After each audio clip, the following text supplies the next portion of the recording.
Welcome, everybody. It's a deep honor and joy to introduce Reverend Rhetta Morgan to you tonight. I first encountered her through hearing her on the Seed Conversations for Radical Hope podcast in September last year. And it was a program called How Do We Heal Amidst the Unspeakable? And it was during the pandemic. And there were some words in there that riveted me, and felt later that she had ministry to offer us as a yearly meeting. She said some words that were radical and nurturing and expansive. Things like, when I say I'm healing me, I'm really seeing that as all. If we tap into that eternal well and go on from there, we can actually find our rootedness, our joy as we go on. And this is related to a grief workshop that she gave when a song rose up from Spirit through her entitled, We Will Go On. And Rhetta said, there is something really nourishing and life-giving about the possibility of joy and healing in the midst of the unspeakable. So when our planning committee looked at possible plenary speakers, I spoke up real quick because I wanted to meet Rhetta, and I thought this is probably the best way I could meet her. Kind of kidding, but not really.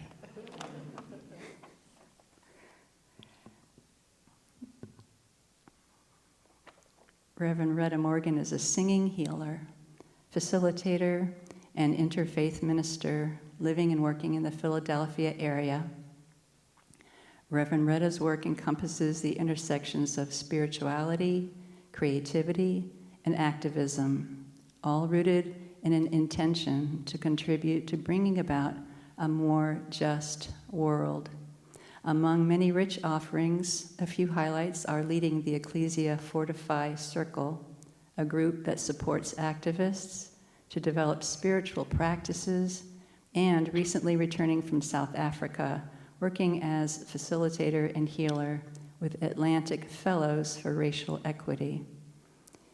She has just completed Artist in Residence program at Pendle Hill, and I was able to see her at the barn and worship Pendle Hill from the Zoom land to the real land and see her there in worship. So she's been at Pendle Hill a long time and many times as a teacher and workshop facilitator and the Artist in Residence program. And tonight she will lead us in singing our sacred joy fire. That's a new word, joy fire. It's one word. It could be, she says, that we are all glorious dormancies of God's everlasting love. It could be just the right time for us to stretch together into bolder, more imaginative versions of ourselves.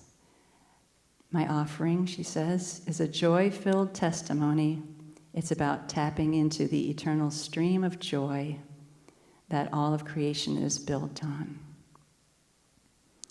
Rhetta will begin speaking or singing out of the silence.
Peace and blessings. What I call my wordless prayer.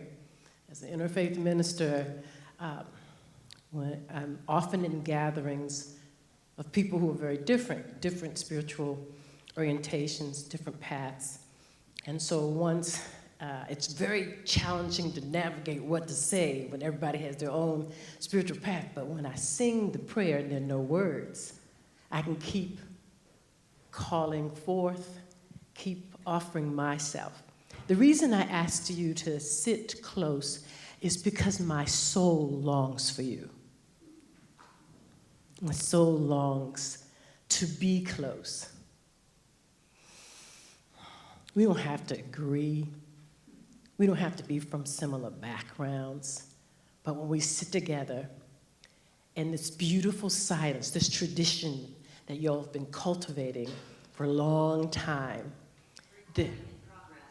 Oh, well, thank you for letting me know.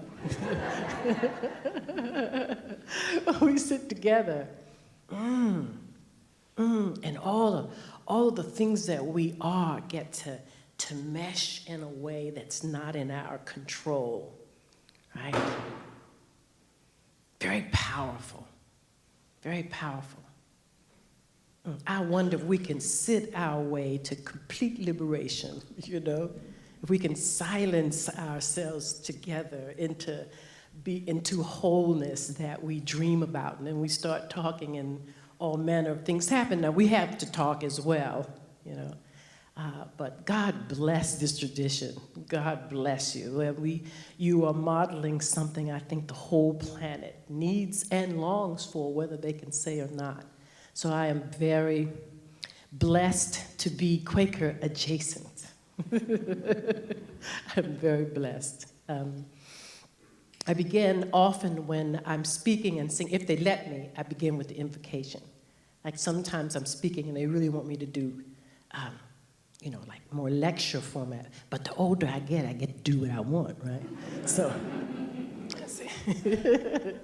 and as part of my ministry, we need more singing and silence in all kinds of meetings and settings and family gatherings and communal settings and governmental settings, right? What if, I'm scared to say this out loud, but what if they did sing down there in the Capitol and House of Representatives? I'm not sure what they would sing. I'm not sure what that could look like. But I don't think they could do much. Well, okay, I'm about to go down the road. I'm going to pull myself back. Come on back, Reverend. Come on back. Come on back over here. So I wanted to begin how I like to begin when I'm allowed, and a little bit sort of like Rhetta Church, starts with the silent prayer. And I have this ministry around welcoming, like the spiritual practice of welcoming is a way, I think, to deepen belonging. So I'm going to do a welcoming, although y'all actually welcoming me in, I'm going to welcome you into this experience that you've allowed me to provide. And then we're going to do a little singing together. The first song there. How many people know that song on that? A few people? Great. So we're going to learn together. Hopefully, we can have some fun with that. So first the welcome, and then a little singing. And then the next thing I'll do is talk a little bit about where the idea of Joy Fire came from, a little bit about me, what Joy Fire means to me, for me, some of the practices that I feel have led to that kind of concept. And then I want to end with the experience of singing, moving together, sort of creating a fire together in the space. Welcome.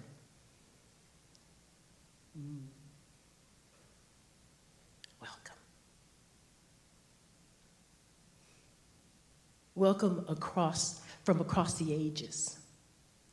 Welcome from the lineages that sit in this room. You and your mom and your dad and your grands and your great-grands and 10 grands back. Welcome. All those many who have come so that we get to sit, each of you, we get to sit here together. Welcome that lineage. Welcome. Welcome into the seat, into this space. Welcome.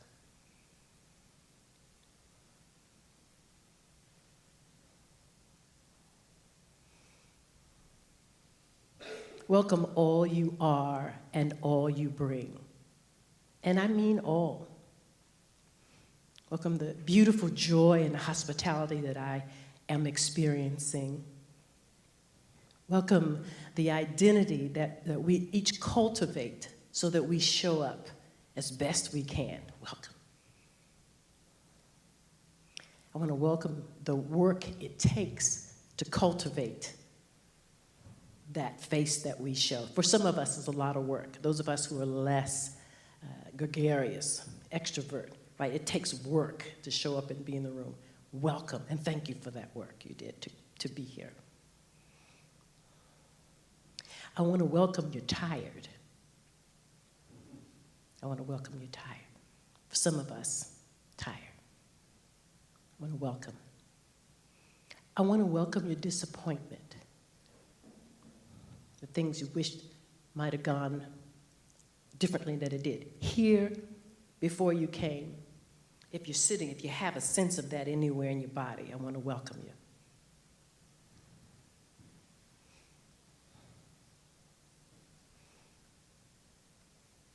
I want to welcome the body and the way it may be aching or uncomfortable. Welcome, welcome, welcome. I want to welcome the tears just beyond the smile. Welcome. I want to welcome the rage just beyond the tears. Welcome. I want to welcome a deep, devastating energy of war and violence that is happening around the planet. Not welcome that it's okay, welcome our responses to the fact that they're going on around us. I want to welcome that lack of control, that we can't do much about it seemingly in this moment. I want to welcome that sense of vulnerability. Welcome. I also want to welcome your laughter, your joy. I have a lot of silly. I want to welcome your silly. I want to welcome your hope.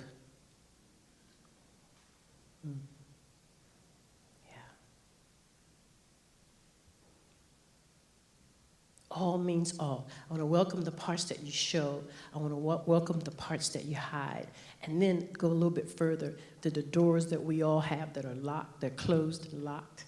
I want to welcome. You don't have to tell me what that is, but welcome, right? Welcome. Welcome that we all sit here as extraordinarily complex beings. Welcome. Welcome into the room. And what I hope that this naming helps you do, it always helps me to sort of sit a little with more sense of being held by the earth in my chair. Helps me relax into the chair. Oh, is that really welcome? Is it possible that I'm really welcome? Oh, okay, I'll breathe a little deeper. Right, that's what it does for me. That's what I hope it does for you. And before we move on from the welcome, I want to invite you, if there is anything that I haven't named that you're holding that you'd like to say out loud to welcome in the space, I want to have a moment to do that. Just call it on out, yeah. Fear. Welcome fear. Shame. Shame. Welcome shame.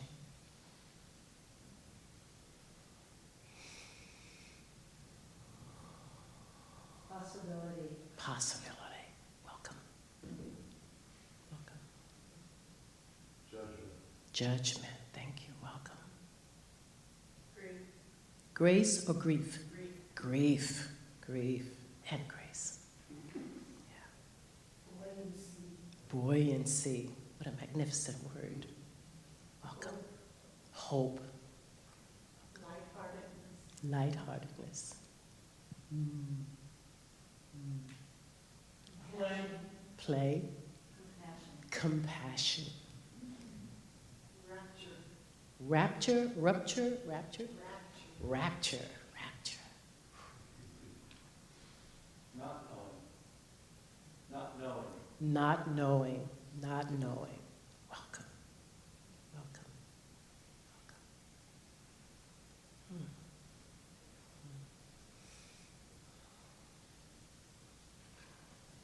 History. Mystery.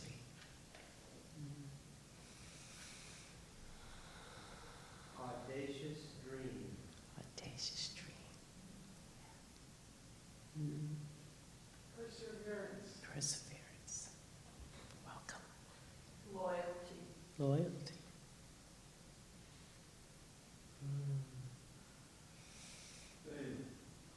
Faith. Faith? Faith. Faith. Thank you. Welcome. Imperfection. Amen, amen, amen. Yes? Welcome fun. Son? Fun? Fun. Absolutely. Let's welcome that 3-4 times. Yes, indeed. Yes, indeed. Welcome, welcome, welcome. And as we go through the evening, if you think of some other things, you might even want to say it out loud, but you get to keep welcoming into the spaces as well. We get to keep coming toward each other as a spiritual practice of now, of setting an energetic tone, a kind of beacon. Somewhere on the planet, people are working to keep coming toward each other. We're not the only place on the planet, thank goodness, right? But in this room, in this moment, which you've been doing for the whole convention and before, right? But we get to do that in a way right now that has never happened before and will never happen again. We get to hold that as precious, right, together. So welcome, welcome. So let's do some singing. Let's do some singing. On the big board behind me, there are words that are often sung in the gatherings I hold in the Philly area. And you see that everybody can see them okay? They seem like they're very high up. So the folks who know the words, I want to invite you to sing it with me. There's 2 sections. That first part that you see, it's repeated. It's like the first, I guess, chorus. And the second part would be like the second chorus, or second part of the song, part 1, part 2. And so let's sing. I'll sing it, and anyone who's game to sing it along with me if you know it. We'll sing it together. Those of you who don't know it, listen first, right? Often folks would like to start singing right away and kind of get it as you go. As choir director, put on a choir director hat, if you listen through it first, it actually makes it easier to sing when you start to try to sing it, right? So we're just going to dive on in. We'll sing the first part together. You listen. I think we'll sing the whole thing, sing the second part. We'll go back to the beginning, and we'll sing the 2 parts through, try it out. We'll do it a couple times. And then what happens is a bit of a round. You have both parts going at once. And you can choose which, once you have the hang of it, you can choose which part you want to sing. It doesn't have to be this side does it, whichever part you want. I often will sing a 3rd or 4th part, right?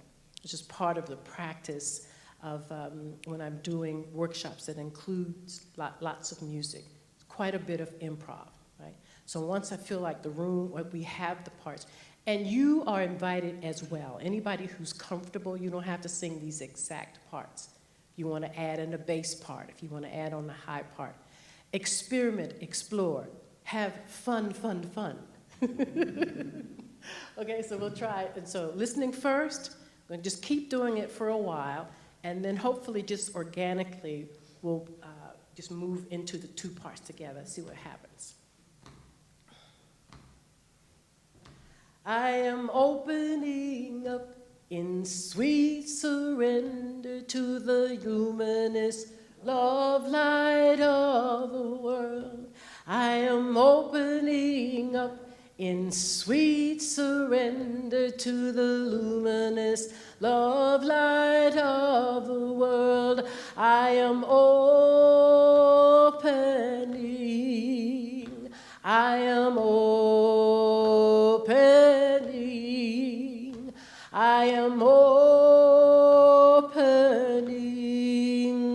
I am opening.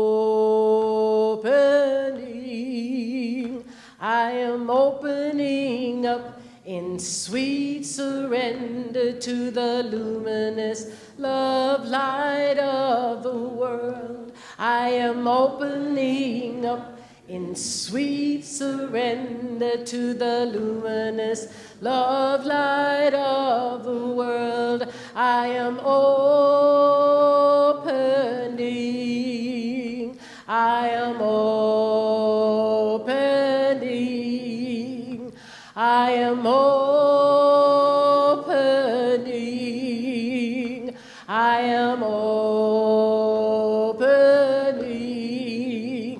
I am opening up in sweet surrender to the luminous love light of the world. I am opening up in sweet surrender to the luminous love light of the world. I am opening.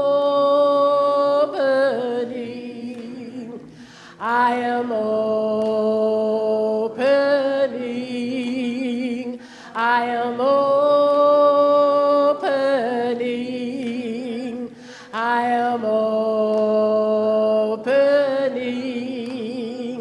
I am opening up in sweet surrender to the luminous love light of the world. I am opening up in sweet surrender to the luminous love light of the world. I am opening. Oh, I am opening. Oh, I am opening.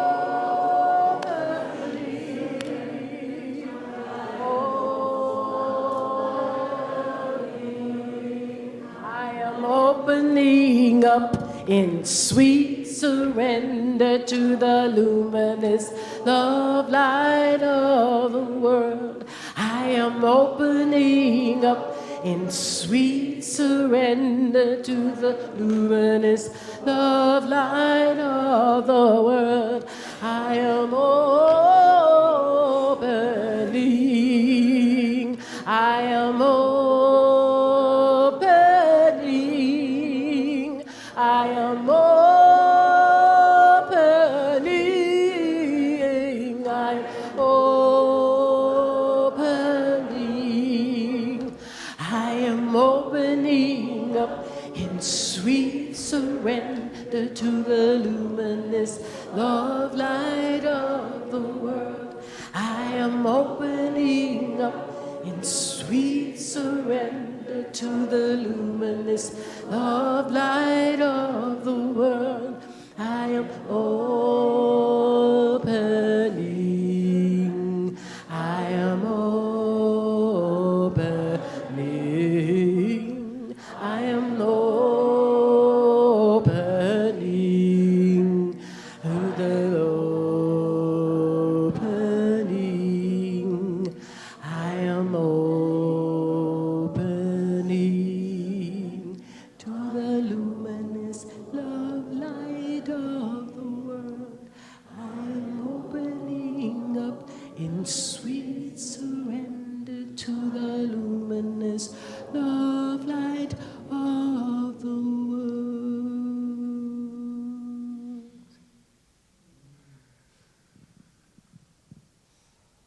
Beautiful singing. Thank you. Thank you. So joy, fire, joy, fire. And often when I get invited to come to speak, I listen to a description of what's going on. I ask questions about, tell me about your community. Tell me about, what's wonderful, what you love, what are the challenges. Tell me whatever you'd like me to know that I can hold and think about as I dream into, envision what it is I would love to share. And something about the way Gloria described this area, and it was exciting because I've not been here before, right? So I'm listening with kind of fresh listening with fresh eyes. Okay, all right, I'm gonna go with it. That's what came out, I'm gonna go with it. I guess I was hearing with, okay, that's getting complicated. Okay, so, but something about what she said, I had this image, a joy fire just sort of arose. And I like to honor that when I have an image or words that come. Even often, I'm not sure exactly what it means, but I honor it when I hear it and give myself permission to sort of grow into it. So the joy fire was that kind of concept. Where it came from in my listening was, everywhere among the people that I get to talk to, people are struggling with how challenging these times are for different reasons, different amounts of proximity to, challenges, difficulties, the things that are being dismantled and broken, and all the many things that are happening. So I was feeling in my body as I'm listening to this particular, through Gloria's eyes, some of the challenges. What I felt was my own sort of anxiety, compassion in my listening, as I'm listening. But along with that, there was this energy that emerged that wanted to answer, respond to the sense of anxiety, the concern, and it felt like a kind of passion. Passion is often analogous to fire, right? So there was this passion rising within that wanted to speak directly to that sense of overwhelm, exhaustion, tiredness, sadness, right? And within me was something like, God is bigger than that. Like if I were to put it in words, like, yeah, that is horrible, but God is bigger than that. And I am of God, so I'm going to grow my body and mind around this idea that I'm a fire, an expression of eternal nowness, a beingness. And this moment, I get to wrap my own inability to absolutely understand, but my heart around something that's so much bigger than I am, and show up from that space in the midst of the ways we are holding our challenges. All of this is going through my mind and heart as I'm listening to her talk about some of the things going on here. And the word joy fire felt like an appropriate way to put a simple kind of tag on the experience I was having. So I left that call very excited to explore further what was that? What was going on? And is it something that could be useful? Is something that I could bring, that I could practice myself, which often when something arises in that way, I try to work with it so that when I bring it to you, I'm already in the dance with the thing, and I get to share kind of my own experience. And if I'm lucky, I get to share in community. I was at Pendle Hill from September through June. What a magnificent stretch of time to be in community with my primary focus at this part of my life is to heal, and to heal in community. And as many, as a traveling minister, as many as folks will welcome me in, to come in, to share my stories, to learn the stories there, and to practice healing together, practice this meeting of the longing that I spoke of, to be, I want to be the holy books that I read, right, as best I can. I want to walk the walk. Now, of course, like any human being, on a good day, I might do this much. If it's this much, I might do, but the point is to keep at it. The point isn't to quantify, qualify how good or bad it is or not. It is to claim it, declare it, and walk in it. And then not let whoever needs to judge it, I let them worry about that. If I don't judge it, I'm just stay in it, right? And so I come to you with this idea, this concept that I'm very excited about.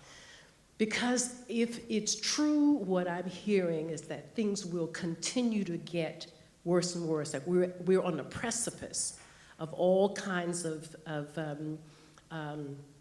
results, responses to, I don't know, both, I guess, human behavior as well as, workings that may be beyond our capacity to understand.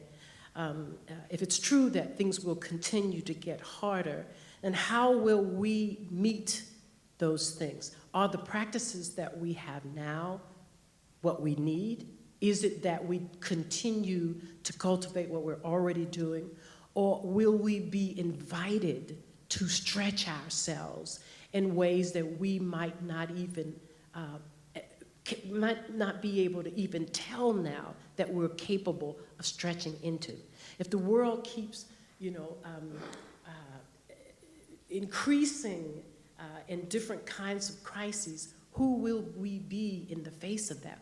What do our spiritual teachers, our theologies, how do they ground us in such a way that as that crisis grows, we keep growing? We keep growing.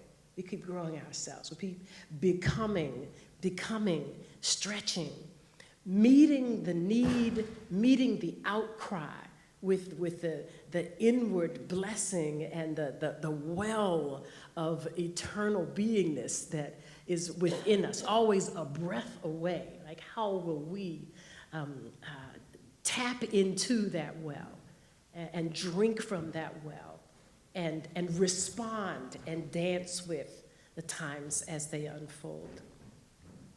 So a little bit more about me. Growing up, like lots of folks who are a product of oppression, a product of deep trauma, a product of also extraordinary people who are resilient and resourceful. I am all of those things, and my journey, my decision to focus on healing as my primary life function and goal happened very, very young. I was in high school in a lot of pain, and I made a decision that whatever I did, healing was going to be the #1 goal of my life. Back in those days, I sang classical music, so I ended up going to Peabody Conservatory. I had a wonderful career as a classical musician that did quite a few touring, a lot of oratorio music, a lot of sacred music, but some opera and some other kinds of work. But in a lot of pain, feeling like I was wearing a mask, I was behaving as this person, as the other opera singers. I spoke a certain way, and I laughed like this. And such and such and such.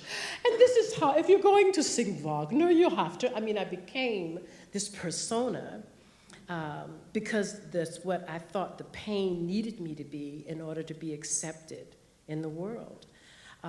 Took a lot of energy. It's very tiring. And that broke. The mask broke.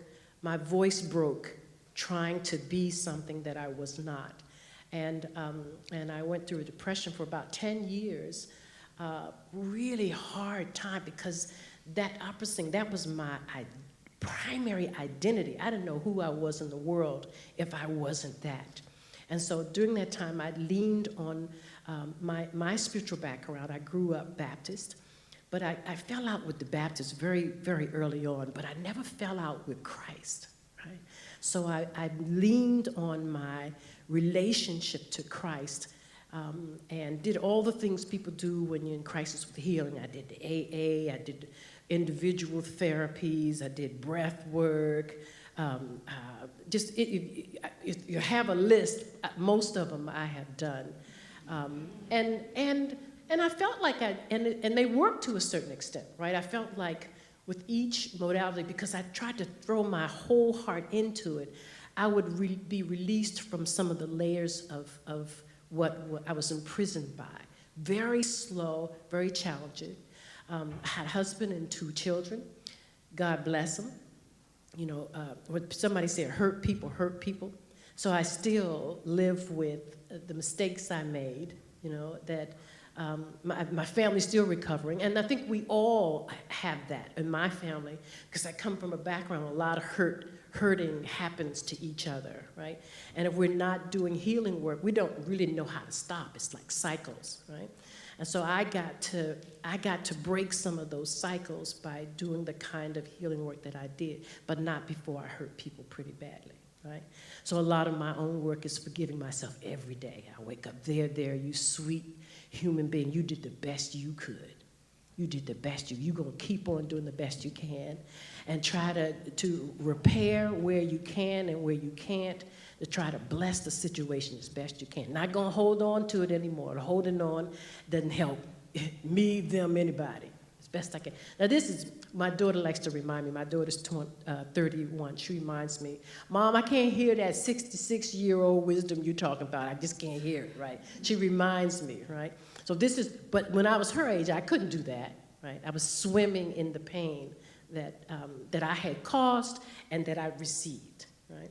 Doing the best I can to do the healing work, to work my way through it.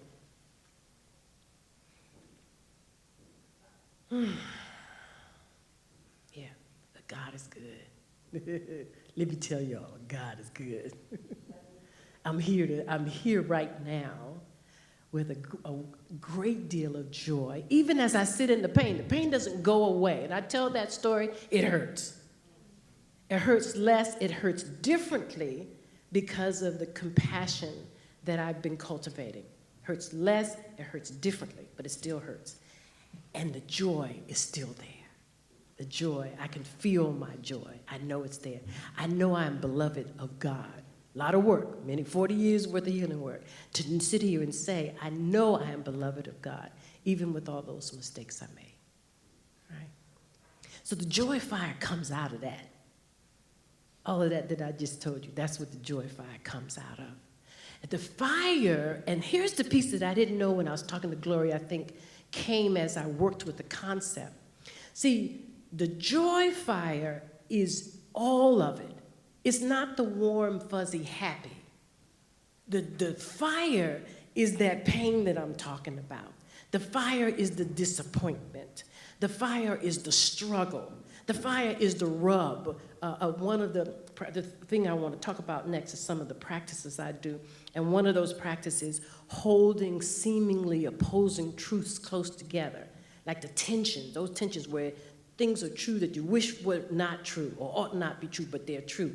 And the tension of that sitting, a fire is like that kind of tension, right? So the fire is not pretty, prissy, sweet, warm, Hallmark.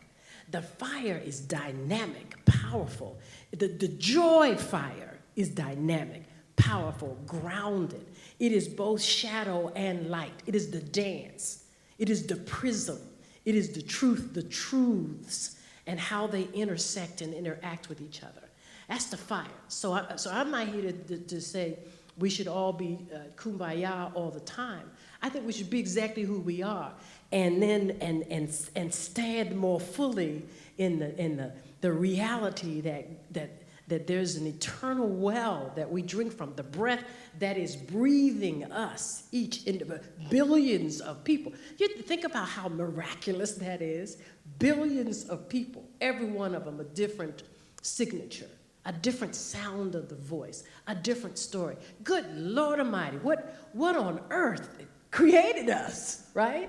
So when I think about that, and then I ground myself in that, which I can't understand, that's so powerful, then that joy, that sense of joy, for me, it's somehow it's as if it swells beyond the pain, right? The pain doesn't necessarily go away, but I can feel a kind of joy and celebration that I belong to something that is so extraordinary.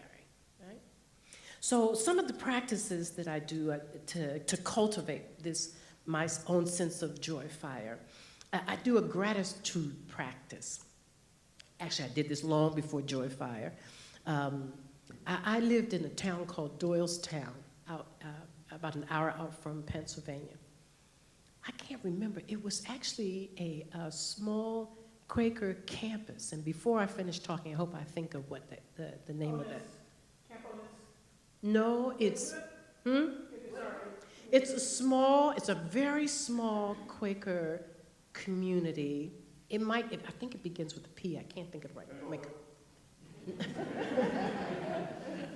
I was there for a while too, but yeah, this was house. Actually, so yeah, we're gonna get it together. We'll figure it out. But every morning, I moved out there by myself. I lived in the city my whole life. I don't even know what I was thinking about. I moved out in this little house, several acres around the house. I'm the only black person for miles. And not only was I the only black person, but a bunch of flags. I was not welcome. I was there for 4 years. One person said hi. You know, I don't know what I was thinking of. But it was really powerful to land there during the bulk of the pandemic. It was powerful because I grounded that land. I heard when I moved in, this land is going to help to heal you. And I'm telling you, I was in good enough shape to really be of service to folks out there, which would have been different if I were in the city navigating everybody's anxieties, right? It was really very powerful. But what made me mention that? Oh, every morning when I got up, I did this practice. It's very Baptist. I get up, I go to the door, and I do this. Thank you, God. Thank you. Thank you, God. Thank you. Thank you, God. Thank you. Oh, God, thank you. Thank you, God. Thank you. Oh, Lord, thank you. Thank you. That's the opposite of what you do from silence. Every morning, I would build my own internal fire with that gratitude practice. It really didn't matter what kind of shape I was in. And then I would cry for hours, because I'm watching the TV and people are dying, right? I would cry for hours, but I would wake up. And some mornings I would have to choose to do the thank you. Most mornings it emerged as a natural kind of, that's just the kind of, my personality is like I'm just in awe a lot of the time. And I'm very grateful for that, right? So most of the time it's just a natural emergence. Some days I would be like, no, don't cry first. You practice that gratitude. You cry all you want afterwards. And what I noticed was it did build a kind of fire in my body. It absolutely, it was like how fires catch, how you can watch it, just kind of catch and build. So that thank you, God, right? It would just build like in my body. And so I began to sort of orientate myself to that sense in my body became a kind of medicine for me. Again, like I talked about the fire being both joy and the pain, I would still cry and I'd still be really sad, but I could feel that well of gratitude in my beingness. And it's like a dance throughout the day. Sometimes something would happen and I could feel that gratitude well up even more, right?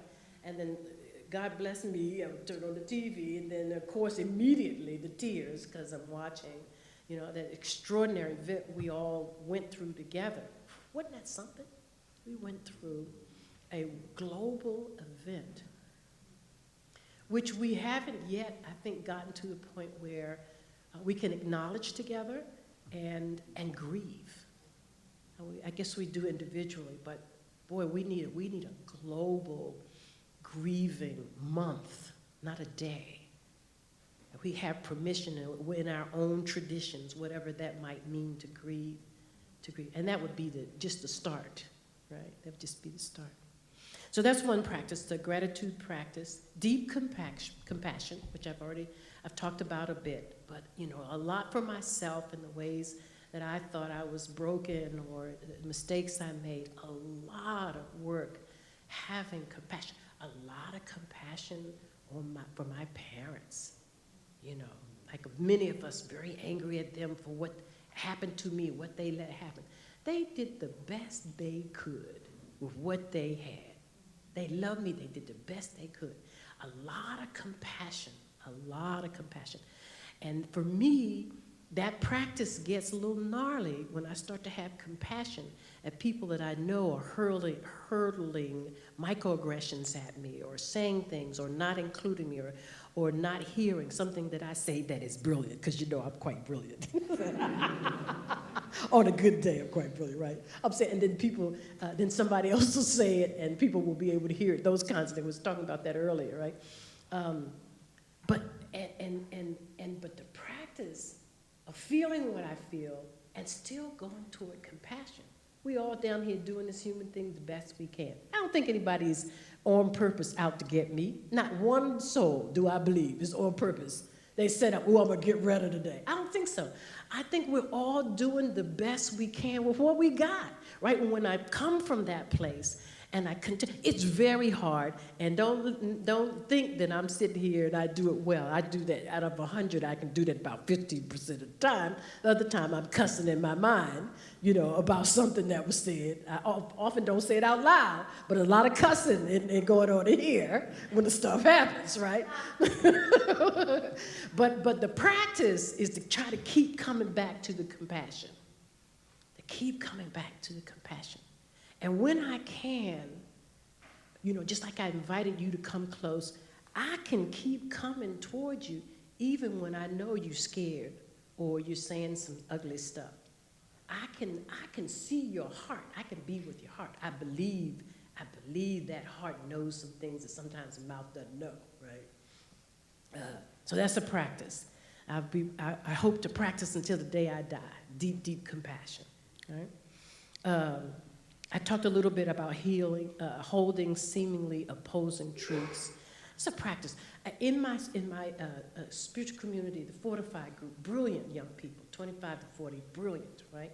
We do an exercise sometimes, which we may do tomorrow for the workshop, where we each choose seemingly opposing truths that we wrestle with, right? And we spend time,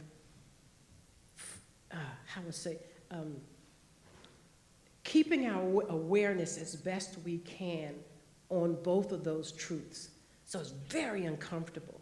But what often happens if you can sit in there, it's like an alchemical practice. Often something will happen and a third thing will emerge. It's really powerful. Yeah, we may do that tomorrow. That's really hard too. I do that. I don't do that often because it's just hard work, but it's a really good practice. And the last thing, I want to check my time. What time is it? 7 or 8. We're doing pretty good. So the last practice I'm going to talk a little bit about, and then I want us to do some joy fire, build a fire together, is what I call the joy grief prism. Like, some of the work that I love to do is facilitating grief circles. I don't know why I love that work, but I'm passionate about it. I can often see in a room of people who know they have permission to grieve, I can see the grief moving on or in the body.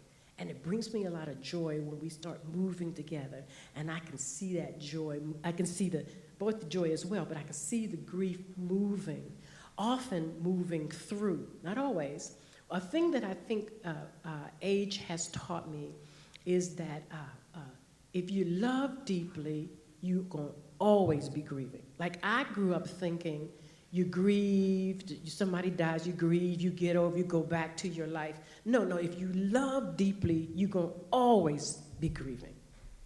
The heart will always be broken in some way. You're always grieving. And there's different ways to learn to dance with that. Doesn't mean necessarily that you have to be off work forever, or like you rearrange your life around the dance of the grief and the joy, right? But that's a thing I've come to believe to be so. And so I've been really reflecting on and holding this idea that joy and grief are maybe not one and the same, but good Lord, you can't really pull them apart. Like, they are so intimate, intricate, interwoven, right? And depending on what life is calling for, one or the other arises. But have you had the experience where you cry so hard you go into laughing, or you laugh so hard you go into crying? They're just so intimate. And I think as part of that practice of holding seemingly opposing truths, I can now, for didn't used to be able to, can feel joy and grief in my body at the same time. And the dance often is to not get them stuck. Is not necessarily to get rid of them. It's not to be stuck, to allow the movement, to be with, you know, to bear witness to. So not in such a rush to have some curiosity about, like those kinds of things. And what I find is they move themselves. Like when I'm trying to get away from it or stuff food down and not feel it or whatever, then I'm in a different kind of stuck relationship to the grief, right? But when I can move, compassion, there, yes, you're feeling that, just keep breathing with it, right? Or keep moving with it. That thing will take me to a different shore. It will lead me, it will guide me. And so that is, I think, also part of my own joy prism, is that dance and movement, the relationship of the grief to the joy. I sometimes believe that my joy comes out of my deepest grief. It's almost like a well. You go, and I'm gonna say a thing. Is the recorder on? Because I'm gonna say a thing that if you say I said it, I might say I didn't say it. I'm about to tell you that now. I hope the recorder is on, right? So I've been trying to get white people to wail for a long time. Right? And then they look at me like I got 3 heads. You want me to do what? Right? And so I created a trick. I created a wailing song. And people say, oh, I can do that. I'm going to do it. So maybe you can join me a little bit. It goes like this. Oh, oh, oh, oh, my heart. Oh, oh, oh, oh, my heart. Oh,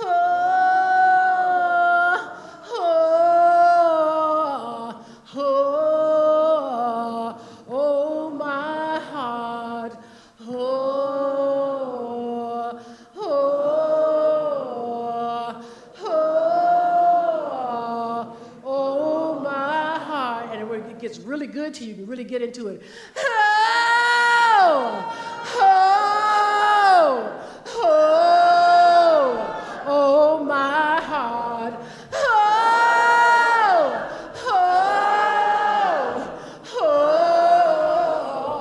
oh, my heart. Oh,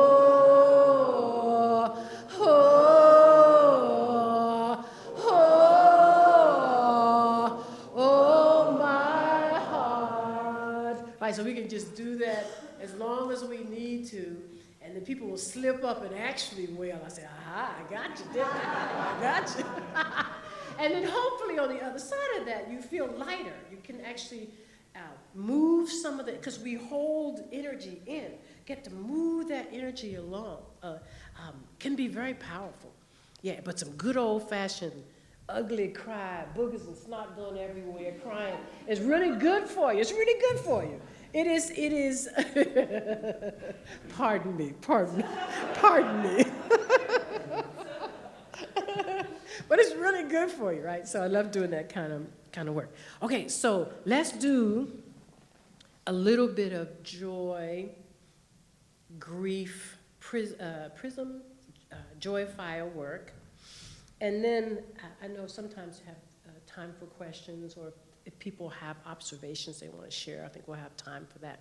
So, okay, so let's see how we're going to do this. So, this is what I want to do. Y'all let me know if it's okay. I want you to come down because I want us to move. Is it enough space for everybody to be down here? What do you think? If you stand up, let's see. Would y'all mind coming down? Can we raise the screen? No. We were going to do some other stuff. I think, yeah. Okay, I'm not going to be able to hold this. Come on down, find a spot. Yeah, that's a good idea. Thank you. Oh, we're going to make a fire.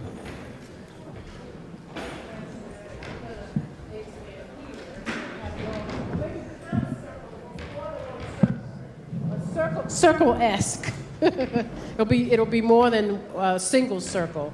maybe a circle of 3 or 4. Great.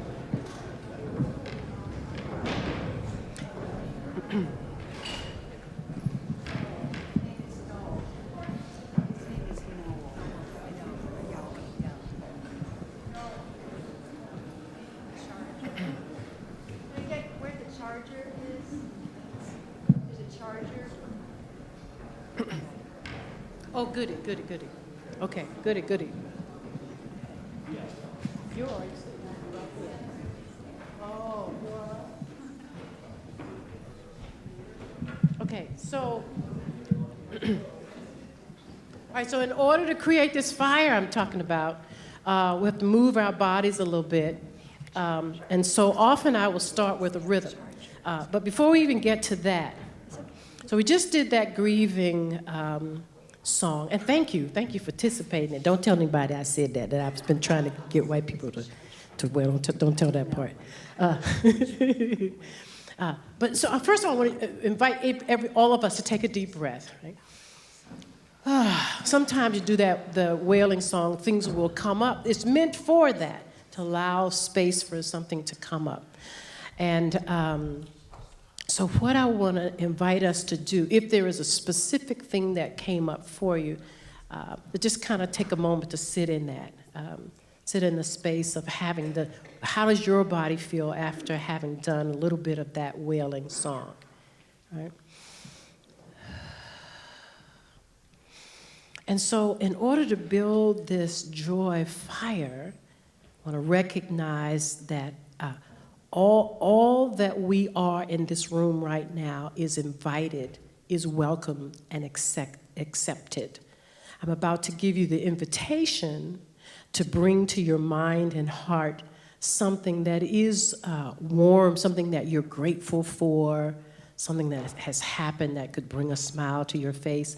It is not always easy, depending on what came up for you, to then make that shift, right, and to turn to something that's a little bit sunny, but I'm going to invite you to. And that is, I believe, a spiritual practice that many of us will get a lot of work out. If things get worse, as people are saying, we will need to have muscle to cultivate practices so that we can choose the state that we want to be in. We can choose to smile or have a joy, not as spiritual bypassing or not as sort of a mask, but that we have some muscle around our ability to locate within us. I was sharing with you that I have the experience of both sadness and joy, right? So what does it take to locate one or the other? What feels appropriate in the moment? Have the muscle, the resilience, the flexibility to move. So I'm going to invite you to do that in this moment as we are holding whatever came up for us, right? So yeah, just breathe in that just for a moment more, just how you're feeling now after having done the wailing song. In the body, in the body. Just noticing and breathing deeply as you can.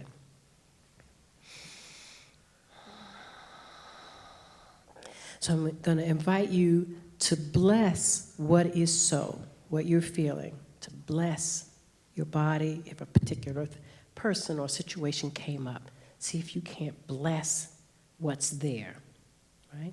And use that blessing as the bridge that takes you over to bringing into your awareness something that you're grateful for in this moment. And notice what's there. Again, whatever you're holding may not go away. It may be that you add a layer on. So I'm going to invite you to build on the energy of that gratitude. I want to say not everybody in here is going to be able to get all the way into the joy fire, and that's all right, right?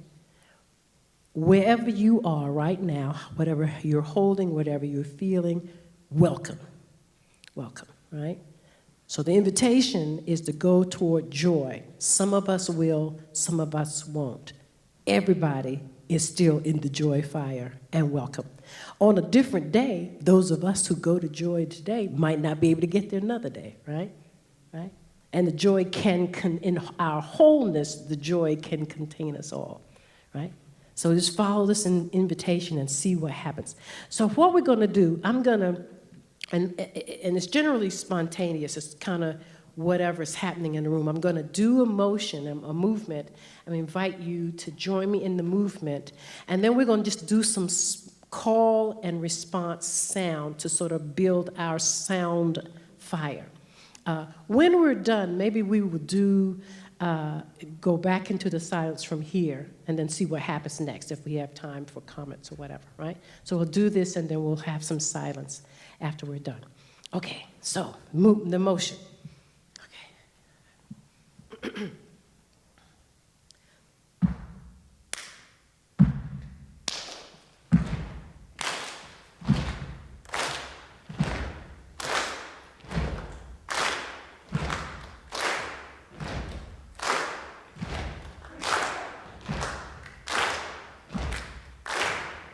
Gonna speed it up just a little bit.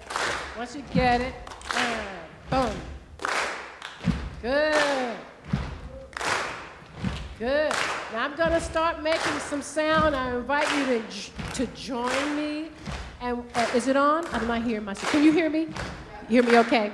So I'm gonna invite you to just call and response. You're gonna answer.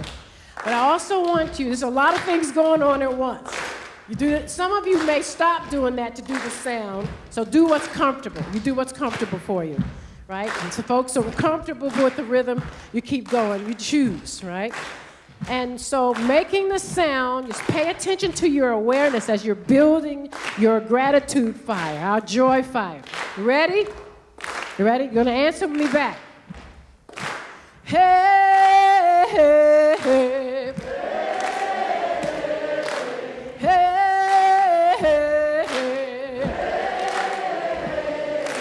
Hey, hey, hey, hey. Hey, hey, hey. Deep breath and feel your body. Hey, hey, hey. Hey, hey, hey. Hey, hey, hey. Hey, hey, hey, hey. Feel your body, deep breath.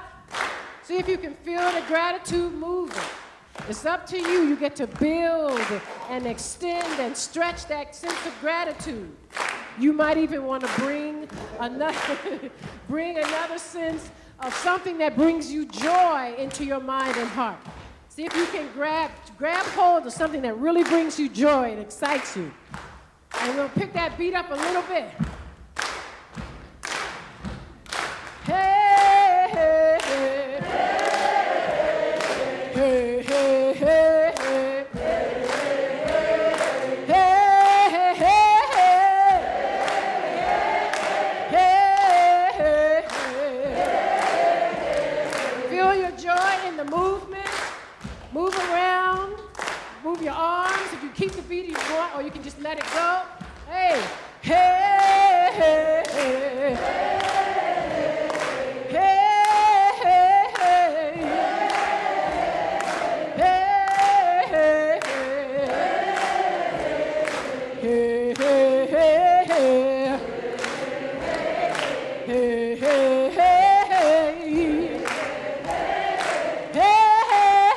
hey. Hey, hey, hey. Okay, do one more time and do some high notes. Let's see who's gonna go with me. Here we go. And hey, hey, hey. Hey,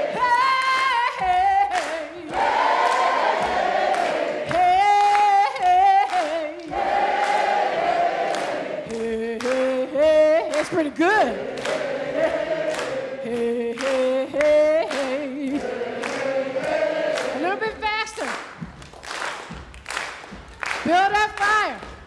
me hear you make some sound. Woo! Hey! Yeah! Build that fire. Hey, hey, hey. Hey, hey, hey, hey. Hey, hey,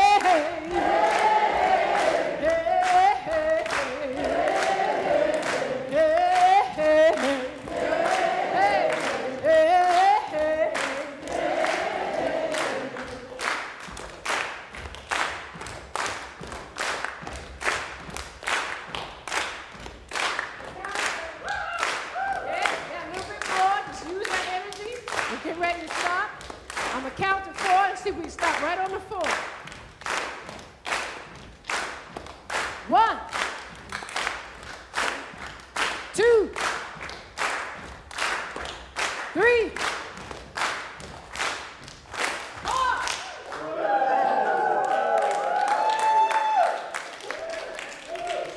Deep breath, deep breath. Feel the fire in the body. So we go into silence, and I guess Gloria will let us know what we do next.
Thank you, our dear sister Rhetta.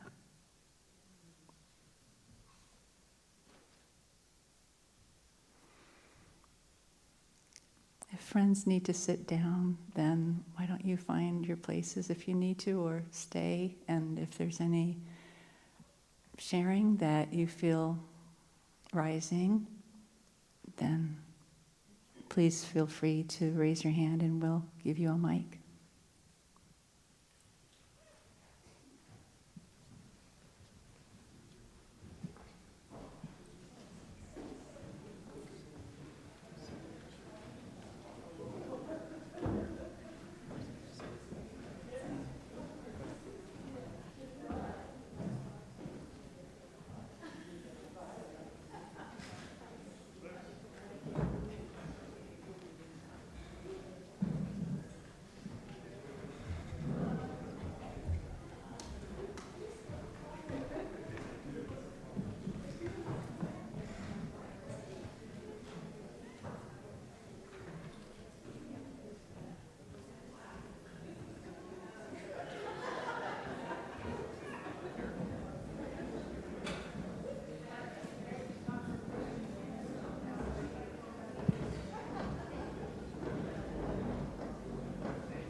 Hello, hello, good.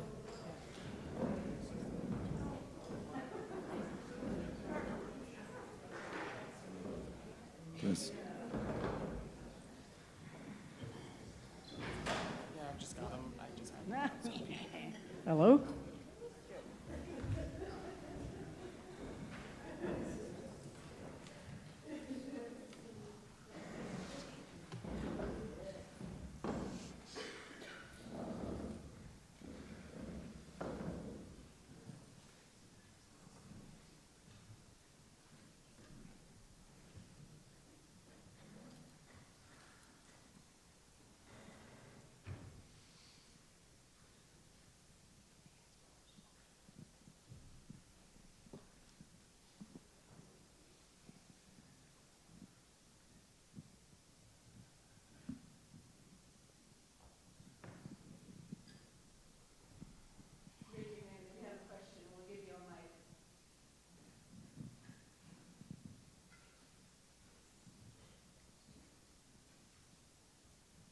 Is there someone present right now who can help with a physical malady, a nurse, a physical therapist?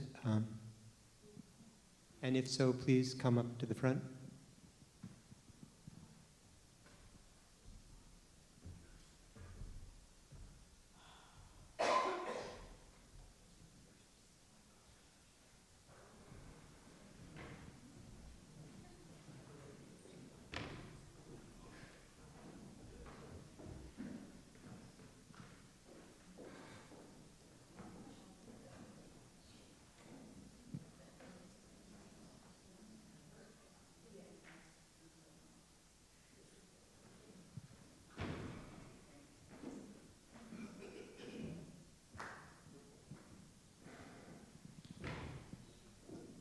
The two things came up for me. The wailing song brought up images I have from, movies of Native American traditions of how they do that kind of wailing, and it occurs to me that they're doing something to, I don't think that's just fiction. I think that's something that happens, and they have a tradition of processing something in their bodies around that, and I'd be interested in your thoughts on that. The other thing is that, as Quakers, at least speaking for myself, I don't feel real connected to my body. But when I imagine early Quakers, the name Quakers came from quaking. It seems to me that perhaps they were more connected to their bodies than we are these days, or I am. And so finding ways to reconnect with that seems interesting to me. Thank you. Thank you. Thank you for sharing that. Yes, and the first point, I think you're right. A lot of indigenous cultures that are, I think, also connected to land. Like, part of my passion is reconnecting to land. It's interesting. Almost everybody has some rupture or woundedness around connection to land. My young people, when we do a practice we call nature noticing. So we go around and have everybody, in awareness, some noticing of what's happening in nature around them. And then sometimes we'll try to go deeper, so I really love the land around you or claim the land, and they have such anxiety. I can't, it's too much has happened. The group is, so I guess half people of color, half white folks, and everybody has anxiety. Nobody really knows who is it okay to say this is my land or claim this land. When I was in South Africa, it's the same thing. Like anywhere I've been, in Europe, the same thing. It's a lot of anxiety about connection to land. And I think that those kinds of practices, that kind of wailing, especially out in nature, the sound it gives us access to, I think, dimensions of who we are that us sort of cultured folks don't have as easily. I think indigenous people have retained some connections, even the ones that were taken off their original land, right? They have practices that they've been cultivating that many of us don't have. That's not true of everybody. I mean, some of us are avid bikers or walkers, so we maintain a physical connection to land. But I think that's also has something to do with our ability to, some of that, the wailing or the sound or the expression that comes almost from the earth through us, right? As practice, we cultivate that. And can be very awkward to practice if it's not indigenous, if it's not natural to you. I think it's very awkward. I think it's worth the awkwardness, especially if you're alone, kind of practice it until you can get a sense of, because you could try some things, and some things, that doesn't work, that feels too inauthentic or whatever. But if when you explore, you try something, that doesn't work, you try something else. So if you can find a way to connect that just helps you, I like to use a word, it's not a word, re-dimensionalize, who we are when we can reconnect to land. I think it's very important. And then that second point you made was also really beautiful. I'm trying to remember what it was. Tell me again. About the body, yeah. Do I get to tell you all that? Do I get to say? But I think it's part of our culture. I don't think it's just Quakers. Let me say that. I think it's part of our culture. I don't think it's just you. And again, exploration.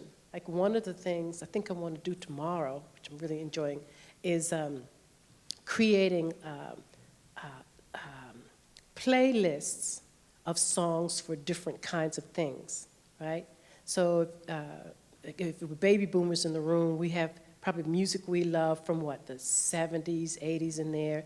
Create playlists for movement in motion. And it could be like 4 or 5 songs, right? And just sometime, just, put on the music, get yourself some really good speakers, and have a bit of a dance party, just moving around. If you're by yourself, whether you can dance or not doesn't matter. You're just exploring. And if it's fun, right, that's an added benefit. There's ways to do that. And people, people who are orientated toward the bodies and maybe have been blocked for some reason, may have an easier time. Folks who are primarily mind people may have a more challenging time. But I think the rewards could be very powerful. And it actually would be a fun thing to do in community. I don't know, don't y'all have like a Friday night dance or sing or something, like Saturday night? Tomorrow night at the Afterthoughts Cafe. Yes. Yeah. It's yoga, right? So yes, it's just making that choice and trying something until you find something that works for you. Everything doesn't work for everybody. Even what we did, it might have been awkward for some people. Maybe a quieter, easier dance would be more enjoyable. So find something. I think it's worth finding something that has it could be a bit of a stretch, but it's also kind of fun. Then you're more likely to keep doing it, right? Yeah. Yes. Being with that band, Pick the mic so we can hear you. being with that dance involves stamping to make a sound, it was good that we had like a wooden surface to do that because it makes it. I mean, if we're doing that on a concrete floor, we'd hurt our feet and wouldn't get anywhere. Yeah, don't do that on concrete. Well, if you got good shoes, you could do it, but don't, if you got good shoes on, but you won't get that beautiful sound. The wood really loves you back. It gives you a beautiful sound. This room is magical, let me tell you. Did something yesterday. I was saying that the room wasn't very warm, and he changed the feeling of the room by moving the things. Thank you for that, by the way. I appreciate it. Yeah, Gretchen? Thank you so much. Wow, I'm amazed that we all got up and moved like we did. Well done, and thank you. Thank you. When we lived in Britain, we sang once at Britain Yearly Meeting, and you got to sing when the Spirit says sing, you got to dance. And they were up and dancing in Britain. I mean, that was remarkable. British friends, But anyway, I have two kind of big thoughts from this. And one is that thank you for the reference to native land and to land.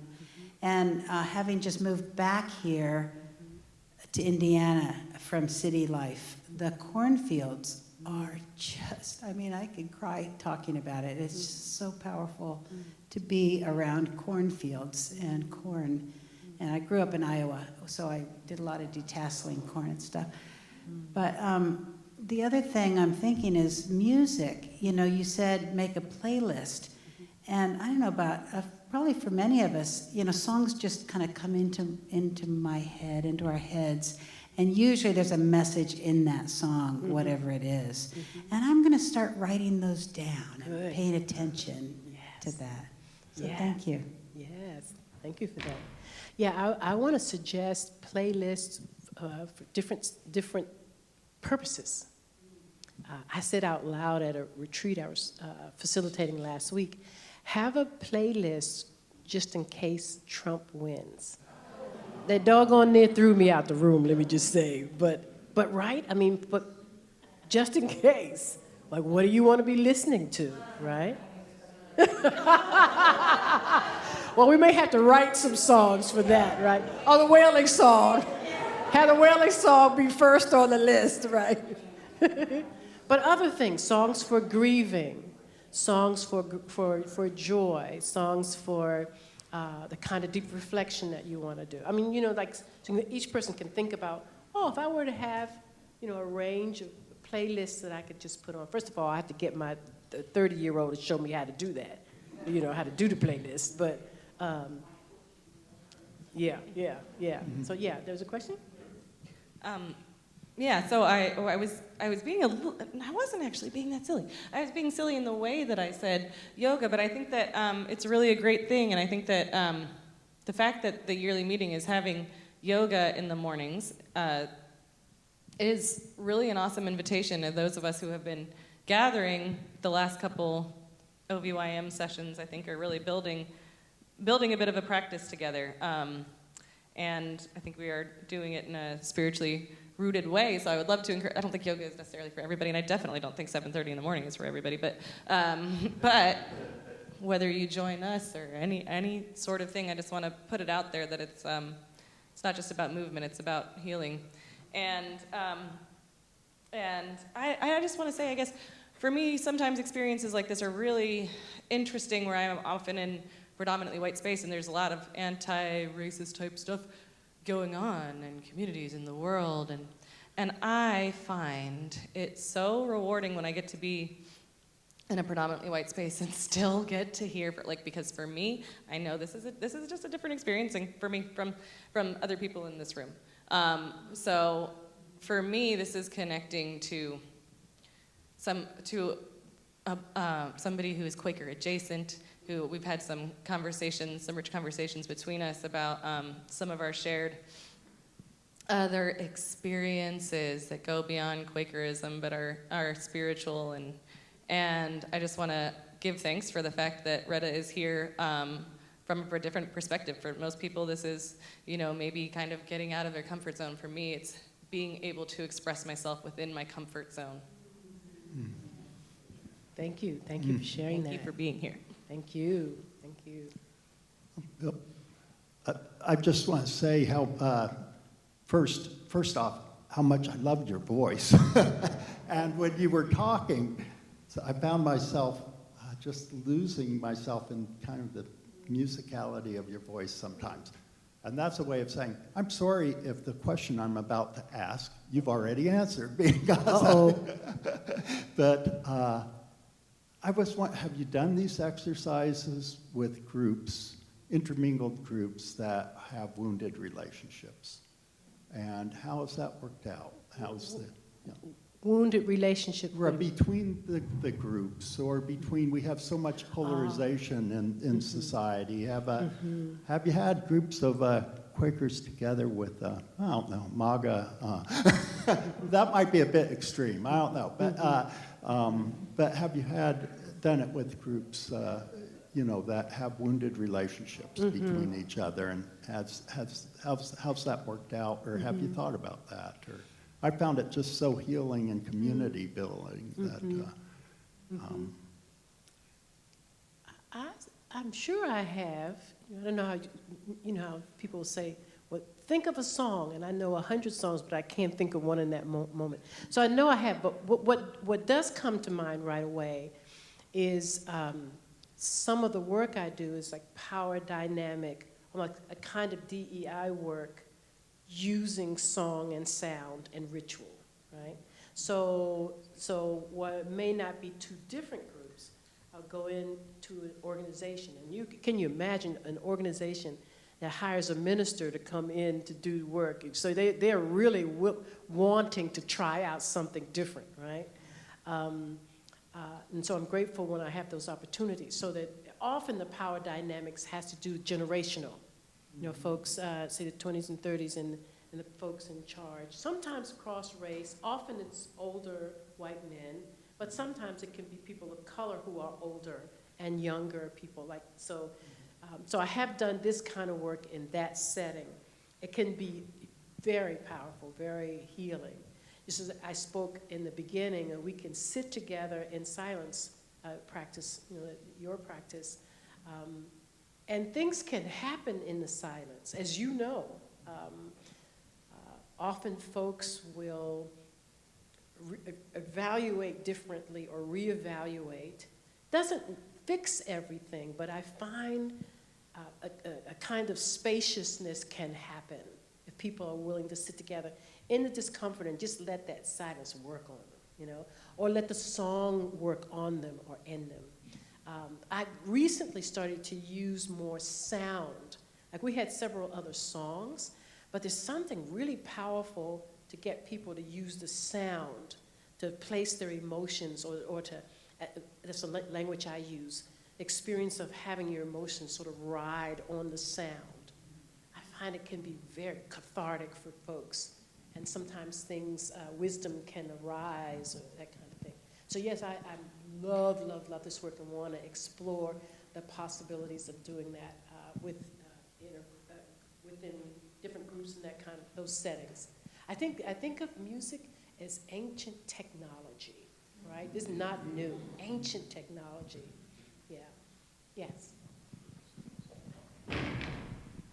Thank you very much. I was just kind of wondering if you could just play the drum a little bit. Just a little bit? So you're a musician. The reason I didn't play it is I didn't practice. I'm paying you, don't judge me.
Well, my appreciation is that this has been a revelation for me, coming out of the quiet Quaker tradition, to experience how vocalizing in this very powerful way can be such a visceral bodily experience.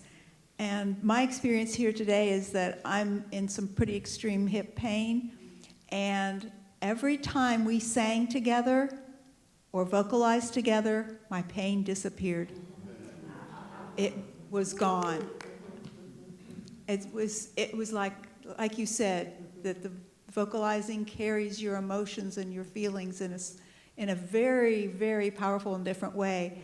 And sitting in silence doesn't do that for me. It's a different technology. Very different technology. Yeah, ancient technology. So you notice the way I sing that invocation is intentional, not to have a lot of vibrato, because it's science that the sound. This isn't science. This is best my limited understanding. The sound is conducted by the bone structure, so you feel the sound in the body. And metaphysicians believe if you have great intention, and it's a movement, It's like electricity, things we can't really see. Like it's actually moving. So if you have great intention, there's a belief that we can heal using sound. Some believe that very ancient cultures actually healed doing sound. So a practice that I do is really woo-woo, right? But make a sound, and like if I'm in pain, I'll put my hand on that part of my body, especially this part. Ah, I can feel it. You do that. Ah, ah. So you feel that vibration move? That's energy. That's energy. So it's a very simple thing, but and also, I had a grandmom that used to rock, and she would like hum. And the humming, you can feel that vibration in the body. Soothing, that's medicine. That's sound medicine.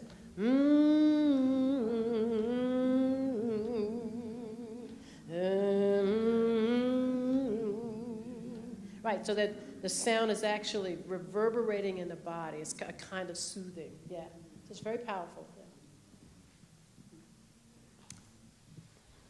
In you sharing about your journey into healing work over decades, and you mentioned that you left the Baptist church behind, but not Christ.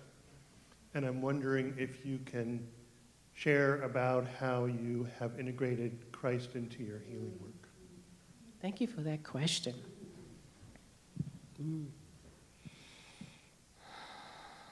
I talk to Christ like a friend or honored teacher.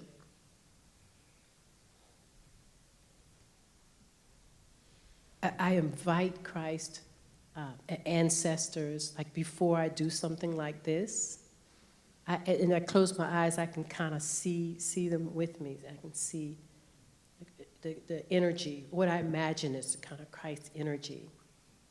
As old hymn says, and he walks with me, and he talks with me, and he tells me I am his own, and the joy we share as we tarry there, none other has ever known. So I feel like I live that. He walks with me.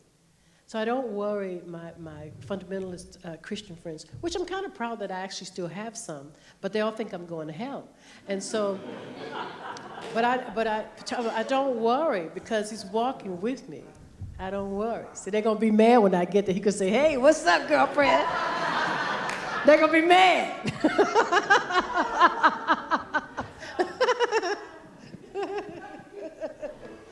Question.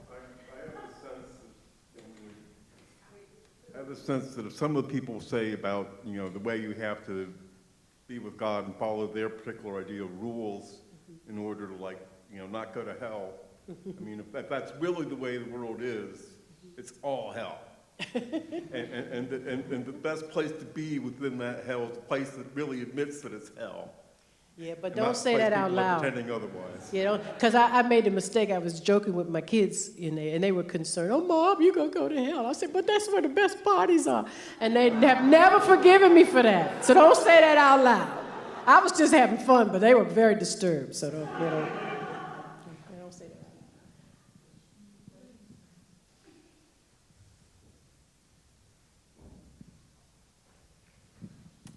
I want to thank you for singing that part of In the Garden. That was my mom's favorite song, and I was a very small child when she taught that to me. And that's what this thing has done for me today. Like I already shared with you, I got in touch with my inner child, and it was wonderful. And I just had to hug you for it. Thank you for sharing that. Yeah, it's a beautiful song. The simplicity, I think, it says the thing, like my experience with Christ. I believe that energy is with me, right? I try to lean into that. I hope what I say is another scripture or something. I hope that it's acceptable. I hope that that I speak the truth in such a way that he can be proud. Say, yeah, that's my girl. That's my girl.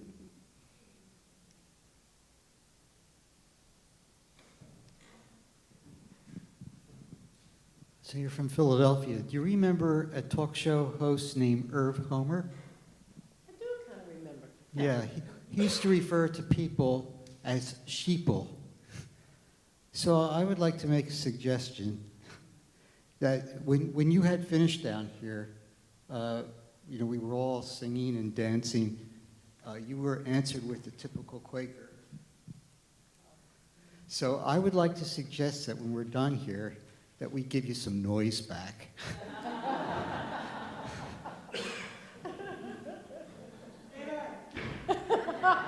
Thank you for that. Thank you for that.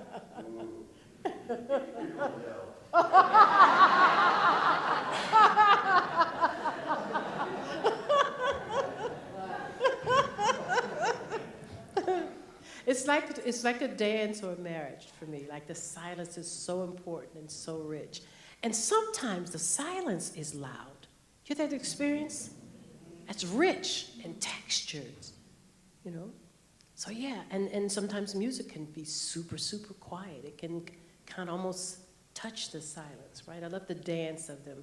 I think they serve different purposes at different times for different people, right? Different seasons. There are times when you don't want a lot of noise or music. The stillness is exactly what the soul needs. I think we can honor the richness of that, the tapestry of that, right? How to weave in the sound when it is particularly healing, when your soul wants to do that dance, but also to continue to cultivate the beautiful silence. It feels like it builds over time. It deepens and enriches you and all that we come in contact with, right? So they're both important and can have a place if we choose, I think. One example of that loud silence is when at the end of a particularly transcendent musical performance, the audience is just utterly silent for several seconds before it just erupts into applause. Yeah, it's a magical thing that can happen.